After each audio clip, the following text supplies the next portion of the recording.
Good afternoon. This is Global Updates on Fresh 107.9 FM Abeokuta. I am Omoyemi Adesoye. First headlines. Nigeria's COVID-19 infections near 23,000 mark.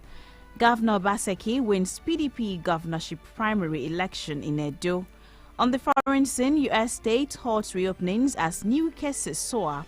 In sports, Liverpool end 30-year wait for Premier League title. Stay tuned for details of this and more.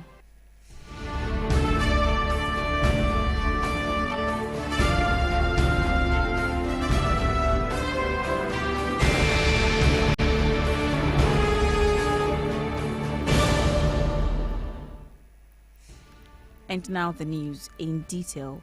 Nigeria on Thursday recorded 594 fresh cases of COVID-19 virus, bringing the total infections in the country to 22,614 cases. According to the NCDC, Lagos State recorded the highest daily COVID-19 infections in the country with 159 new cases. Delta State had the second highest infections for the day with 106 cases and is followed by Ondo State with 44, FCT 34, Edo 34 and Oyo 33.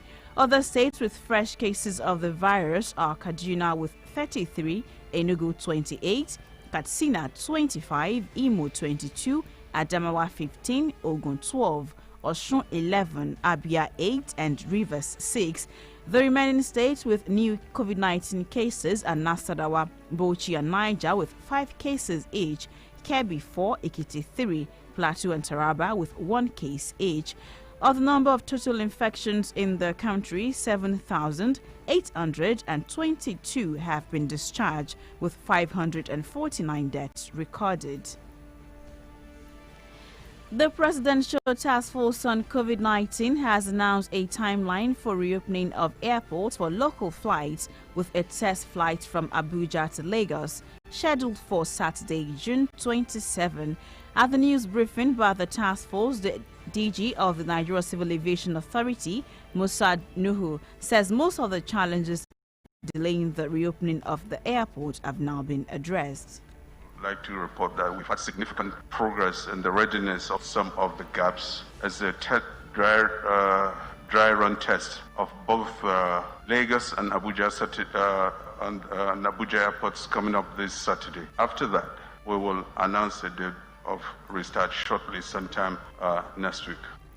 Also speaking at the briefing, the Secretary to the Government of the Federation, Bas Mustafa, again decries the lack of compliance with the safety protocols, saying the PTF will submit its report and recommendations to President Buhari during the weekend. The task force also continued to assess the development. Science has been largely fueled by skepticism and ignorance about the disease. I wish to inform you that by the end of this week, the Presidential Task Force will be submitting a report containing our assessment and recommendations to Mr. President for his consideration. And both the NCDC boss, Dr. Chikwe Hiekweazu, and the National Coordinator of the PTF, Dr. Sani Aliyu, spoke on the use of face shield instead of face mask, as well as the many conspiracy theories about COVID-19. Shields are great, but they should be used in addition to face masks. It's not sufficient to protect ourselves and the populations. A reasonable number against COVID-19. And a break from COVID-19 update to politics. Governor Godwin Obaseki has emerged as the People's Democratic Party flag bearer for the Edo State governorship election scheduled for September 19. Governor Obaseki was announced as winner in the early hours of today after polling a total 1,952 votes cast by delegates at the party's primary held at the Samuel Ogbemudia Stadium in Benin City, the state's capital. The coast had earlier been cleared for his victory after all the other aspirants running against him stepped down. Time to support this measure, and I want to use this opportunity to ask that we all give our total support to the executive governor of Edo State. Why I have decided to step down? Because of the unity of our great party. Our party is stronger than my selfish or my personal goal. After he was declared winner by the chairman of the primary election committee, Governor Obaseki addressed the party's delegates. Obaseki, 1,952 votes. Hereby declare Governor Godwin Obaseki the winner of this primary. The victory we are celebrating today has been a long and strenuous walk. A long and strenuous walk to political freedom, which has culminated in my election as a flag bearer of our great party. By the grace of God, I will be governor again for another 4 years. In the meantime, the current National Working Committee NWC of the All Progressives Congress APC has been dissolved based on the recommendations of President Muhammadu Buhari. This formed part of decisions taken yesterday at the meeting of the APC National Executive Council at the council chambers of the presidential villa in Abuja.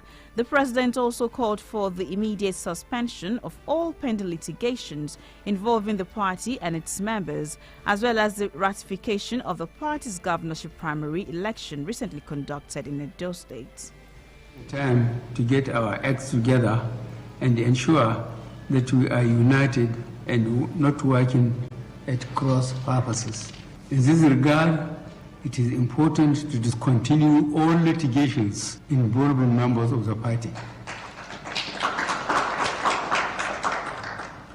which are connected to issues of the party and in respect of which several court orders and counter orders have been issued against the party and some specific members of the party. This directive has been issued by the party before. Unfortunately, some members failed to heed the directive. Thus, at this time, it must be made a resolution of the party which must be effectively enforced with dire consequences for members who choose to ignore the directive. This meeting may adopt the developed resolutions as contained in the agenda and pass resolutions including A. Approving the immediate discontinuation of all pending litigations involving the party and its members. B. Ratifying the primary election conducted in Edo State. C. Dissolving the current National Working Committee. And D. Appointing caretaker extraordinary convention planning committee for the party. The party thereafter set up a caretaker committee headed by the governor of Yobe State, Maimala Buni. The President, in his speech, called for the dissolution of the National Working Committee and appointment in its place the caretaker committee, which at the same time will serve as a convention planning committee. It is a continuation of last notice that was issued, and we said we have adjourned. Now, that's the continuation of the last adjourned NEC meeting. All the notices were issued accordingly. So in no way we are in any aberration. Meanwhile, the Independent National Electoral Commission INEC says it is still worried over the conflicting court orders obtained mostly by the same parties on issues around the administration of political parties. The Commission explains that while it is committed to obeying all court orders, the speed, frequency and conflicting nature of the orders from courts leave it in an awkward and impossible position. In order to remove the uncertainties created by such orders, the Commission is asking the Nigeria Bar Association to discourage its members from continuing with this practice, which it says undermines the Commission's preparation for elections and threatens the nation's democracy. Some Nigerians in Indonesia have attacked the Nigerian embassy in Jakarta, Indonesia, over alleged discrimination and infringement of their rights by Indonesian immigration officials. The Minister of Foreign Affairs, Geoffrey Onyema, confirmed the attack in a tweet on his official handle, saying there is no justification for the attack. While lamenting the development, he said efforts have been made to identify those behind the disgraceful incident and punish them accordingly. In videos trending online, some Nigerians were seen attacking the embassy and chanting, "Nigeria is not helping us in this country. We don't have an embassy. We no go gree." You've been listening to Global Update on Fresh 107.9 FM Abeokuta. Still to come on the foreign scene. U.S. states halt reopenings as new cases soar. In sports, Liverpool end 30-year wait for Premier League titles. Stay with Fresh 107.9 FM.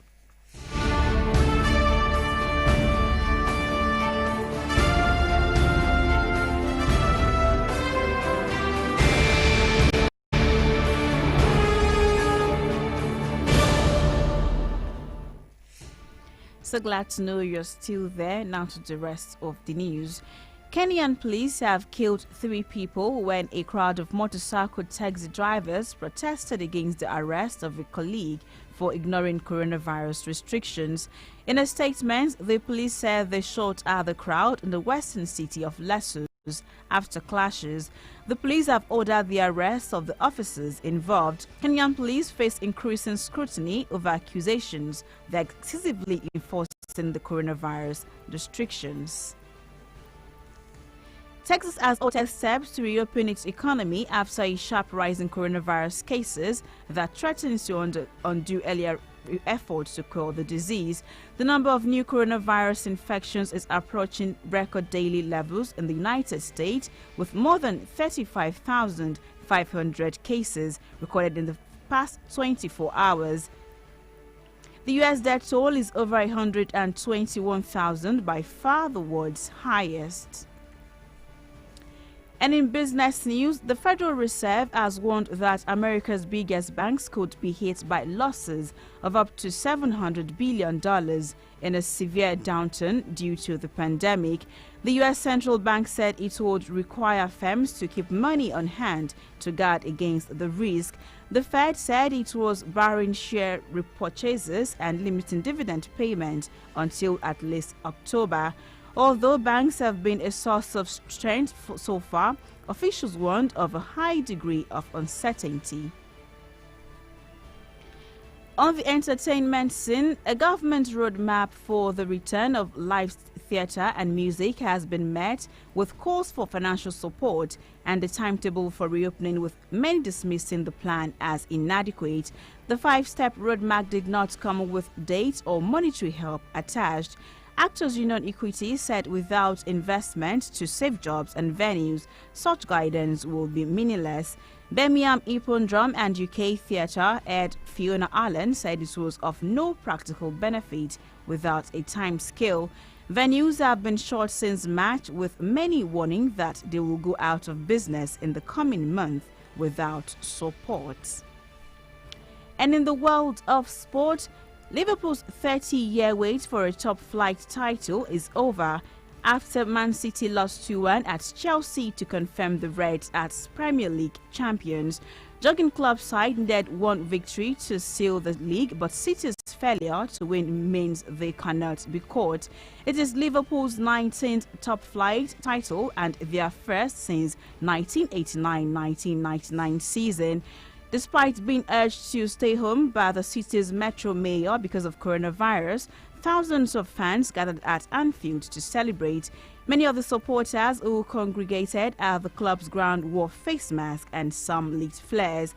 Klopp, wearing a Liverpool shirt and clearly emotional, told Sky Sports that the win is unbelievable. Personally, I have no words. It's unbelievable. It's much more than I ever thought what would be possible.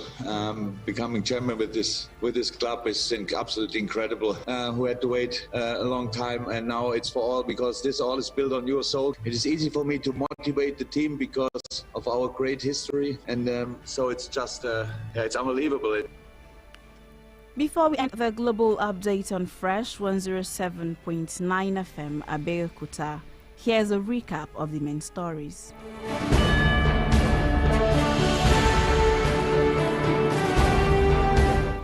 We told told you that Nigeria's COVID-19 infections have neared 23,000 mark as country records 594 new cases. On the foreign scene, some U.S. states have altered reopenings as new cases soar. And in sport, Liverpool have ended their 30-year wait for Premier League title after Man City 2-1 loss at Chelsea. And that's a global update on Fresh 107.9 FM Abeokuta. As edited by Wale Bakare, I am Omoyemi Adesoyi. Thanks for listening. Good afternoon. This is Fresh 107.9, where we keep you fresh all day.